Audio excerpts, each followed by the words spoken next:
Mainit na usap-usapan ang posibleng bigating twist sa kwento. Usap-usapan ngayon sa mga taga-subaybay ng FPJs. Batang Quiapo na posibleng si Dante Rivero. Ang gumaganap bilang Don Gustavo, ang susunod na mawawala sa kwento. Matapos ang sunod-sunod na pag-init ng banggaan ng mga karakter, tila papunta na sa isang nakakatensyong turning point. Ang buhay ng makapangyarihang kontrabida. Sa pinakahuling takbo ng istorya, habang umiinit ang alitan ni Miguelito at Santino, may mga senyales na isang masamang pangyayari ang maaaring tumama kay Don Gustavo. Kitang-kita na kaliwat kanan ang kaaway niya mula sa loob at labas ng organisasyon. Dahil sa patuloy na paglalakas ng grupo ni Tanggol, sunod-sunod na pagdududa sa kanya ng mga taong minsang tumitingala sa kanya.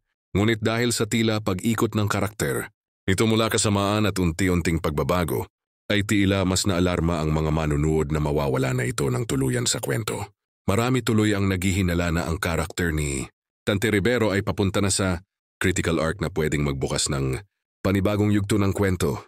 Ang iba man namang fans ay umaasang hindi pa ito tuluyang pamamaalam dahil isa si Don Gustavo sa mga nagbibigay ng bigat at lalim sa tensyon ng serye.